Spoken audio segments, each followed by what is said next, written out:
I've been really on my own when I think about it. Yeah, my house is not a home when I think about it. I've been feeling so alone when I think about it. Yeah, nobody really got me when I think about it. It's me, SimbaTv. Bang! What is good, YouTube fam? It's your boy Simba coming back here again with another reaction video for you guys. Today, for today's reaction video, we got this NASA partner has revealed the truth about Skinwalker Ranch after revealing this. Now, man, this title is giving me like horror movie vibes, you feel me? Like horror movie vibes. Texas Chainsaw Massacre, The Hills Have Eyes, Silence of the Lambs, like, you know, some weird type vibes, man. I can't wait to jump up in it.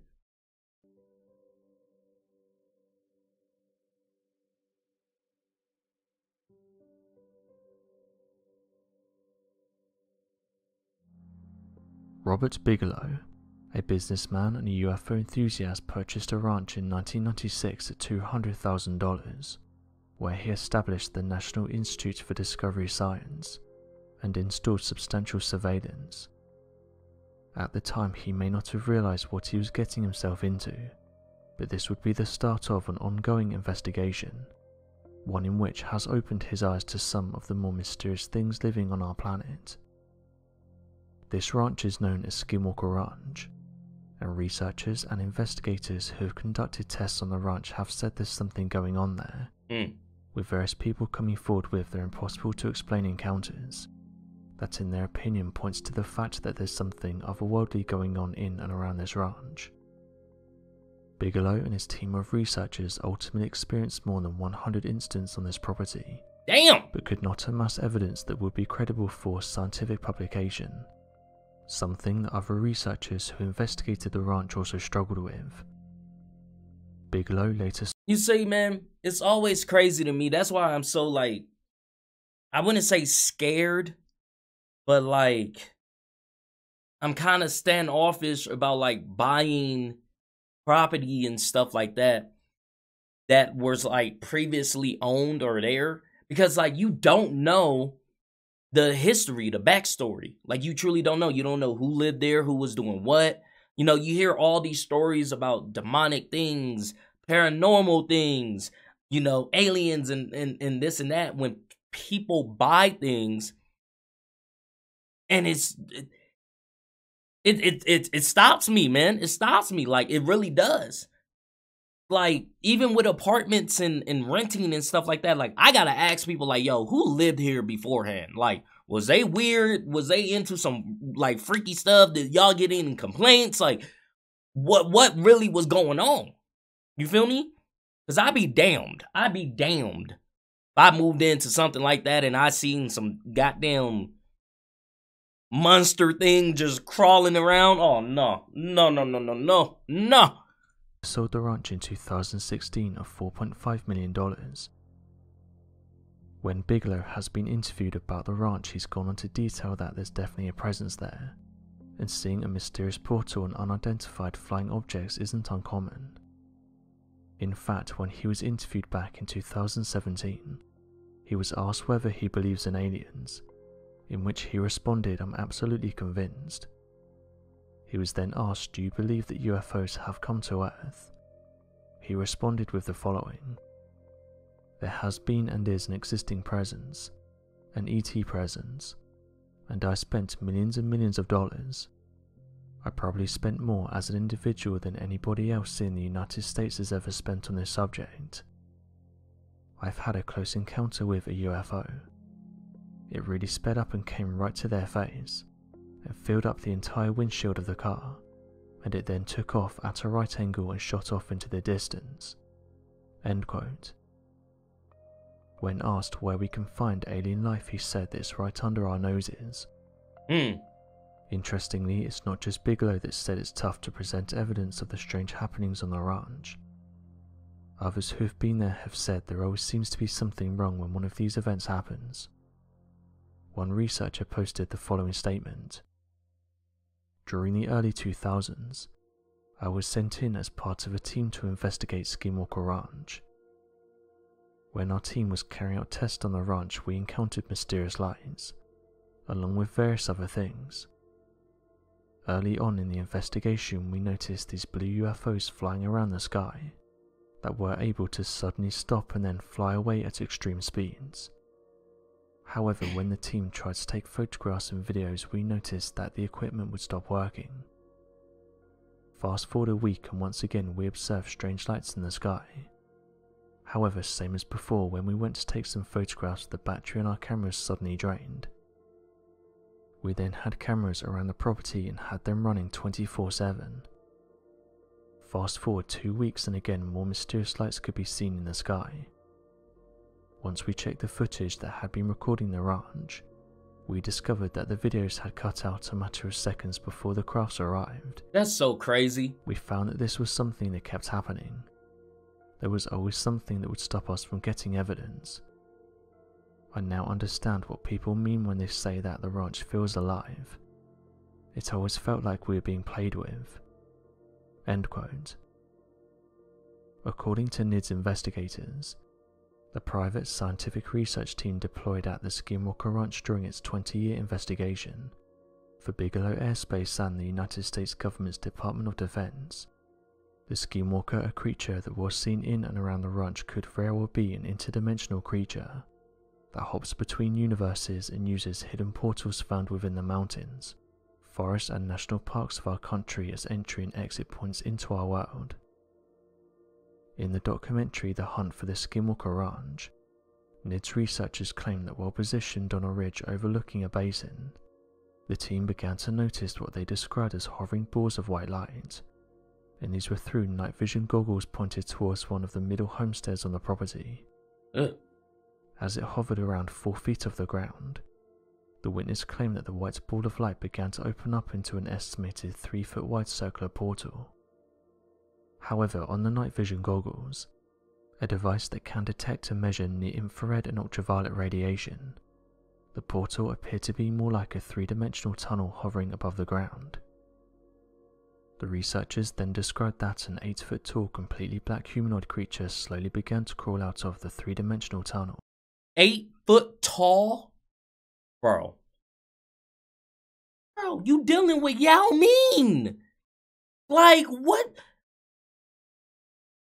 I always am intrigued with stories about, you know, UFOs and skinwalkers and the things of this nature, man. Because like I said before, is that as humans, we tend to think that we are the only life forms to ever walk. You know? And that's not the case. There's so many other planets, and space itself is so big. The ocean, everything. To think that we're the only living, walking, talking thing is so just... That's one-minded. One-minded. And these stories always lets us know, like, no, bro, like, there's other things out there, and they're lurking. Shit, your best homie can be a skinwalker. Your girlfriend can be a skinwalker. Your husband can be a skinwalker. Shit, we don't know. We don't know. Elbowing its way through the portal, the creature then grabbed the edges of the tunnel, pulled itself through and dropped down 4 feet before running into the darkness. Shortly thereafter, the portal began to close in on itself, forming a bright white ball of light before fading in intensity and disappearing completely.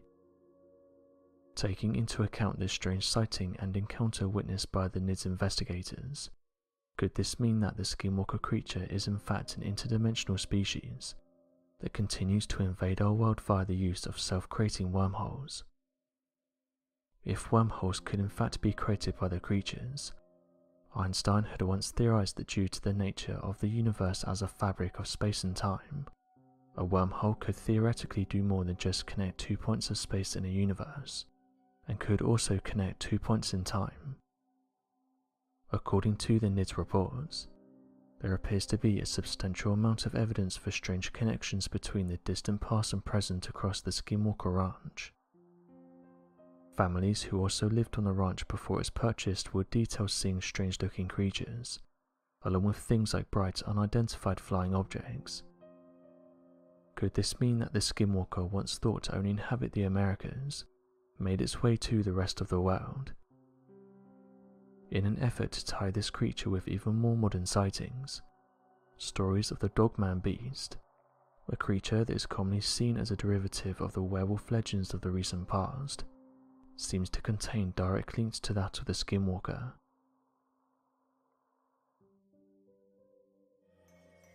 Ancient Egypt is home to the pharaohs and the pyramids. It was the setting of many mathematical, medical and agricultural advances, and in the modern day is a historical place of enormous intrigue and fascination. One structure that sometimes gets overlooked due to being next to the Great Pyramids is that of the Great Sphinx. The Great Sphinx of Giza, commonly known as the Sphinx, is a grand limescale structure in the Golden Giza Desert of Egypt.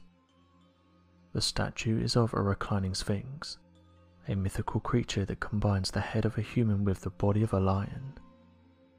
The Sphinx is seen as a dangerous, merciless creature in Greek mythology. In Egyptian mythology, however, the Sphinx is a slightly less cruel creature. Unlike the Greek Sphinx, the Egyptian one is firstly male, and secondly is described as more benevolent than the Greek Sphinx. However, they are both thought to be extremely strong, and guarded the entrance to temples in ancient times. Today the Sphinx is a tourist attraction more than anything. Such an incredible architectural feat naturally draws a lot of attention, and historians and researchers have spent years delving into the history of the Sphinx. Naturally, this leaves various unanswered questions. The first modern archaeological dig of the Sphinx was undertaken in 1817. But it was sometime before that it had been visited and captured in painting. Around 1798, French painter Vivant Denon painted a picture of the Sphinx, but when it was finished, critics noticed something a little strange. Denon had painted a man being pulled out of the head of the Sphinx. Two figures were helping a third one out of the head of the statue, which had been painted side on. Now you may wonder whether this was simply a matter of imagination. Perhaps Denon had wanted to add something a little different to the painting, but of course nobody knows for sure, as it was the 18th century and the beauty of both aviation and drone imagery had not quite yet been invented. Or maybe he's saying there's a giant, like, hole where you can go into it, into the statue. Who knows, man? Maybe there is. Maybe there's like a secret little passage that goes into it and it leads to somewhere. Just saying. Could be. However, in the 1920s, aerial photography had become possible, and lo and behold, what appeared on the Sphinx's head? A hole big enough for a man to fit through. Naturally, this made Denon's painting all the more interesting. It appeared he'd actually seen people climbing out of the Sphinx, which begged the question, who was in the Sphinx, and what were they doing? Not a lot is known about the history of the Sphinx, or at least there isn't a lot of definitive knowledge, but researchers have noticed that the head of the Sphinx is made from different materials to the rest of the statue. The head appears to be made out of a man-made substance rather than limestone, hence the darkness of the stone of the head compared to the body. Furthermore, the Sphinx's head has hardly eroded, and appears smoother than its body. This again points to the idea that the head was somehow interfered with, maybe long before any Western peoples ever knew of its existence. But this still doesn't answer the question of why those men were in the head of the Sphinx. One thing that is known is that restoration work has been done on the Great Sphinx. Something to note though is that at the time, and as mentioned by Tour Egypt, systematic research on the water table pollution and on the properties of the stone and mortar were undertaken. They note though that for some unknown reason these discoveries were not applied when the restoration work was being carried out. It's been theorized that the hole in the head of the Sphinx actually led to an underground chamber, which then joined up to more underground chambers beneath the Great Pyramids. I mean, I wouldn't deny it, bro. That's some national treasures type shit, bro.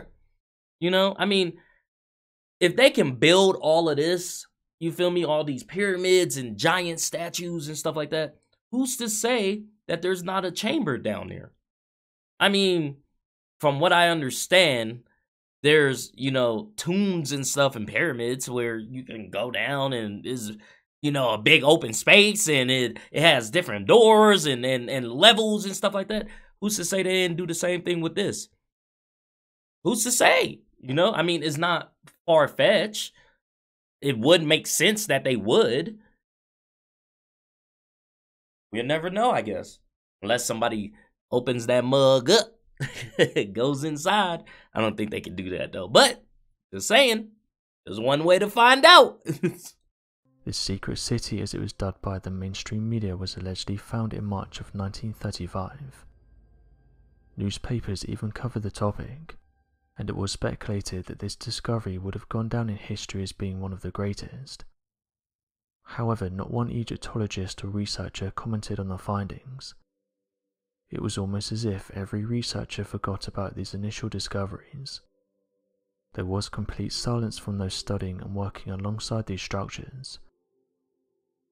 Back in 1987, a Japanese research team from Tokyo's Waseda University began an extensive underground survey of the regions surrounding the Great Sphinx, utilizing groundbreaking technology at the time, known as the electromagnetic sounding survey radar, in an attempt to better image the sunken regions of the Sphinx statue. Under the direction of lead researcher Sakju Yoshimura, the team got some of the most accurate 3D rendering images of the statue ever taken, with a strange revelation that no one had seen coming. For some unknown reason, the Japanese survey team discovered an extensive system of cavities and tunnels inside and underneath the Great Sphinx that were believed to have been previously undiscovered. According to the team, south of the Sphinx was a hollow tunnel believed to have been 2.5 meters wide and 3 meters tall, connecting two chambers, a small and a large chamber that appears to connect to additional tunnels that stretch north, south and southeast of the Sphinx's direction. Portions of shafts were found in unconnected areas beneath the Sphinx, with additional cavities found inside the structure of the Sphinx, and beneath the body of the Sphinx unconnected to the tunnels beneath the monolith. None of these findings have been pursued after the survey, with many denying the existence of the tunnels and shafts, despite the mountains of clear imaging evidence gathered underneath the direction of lead researchers.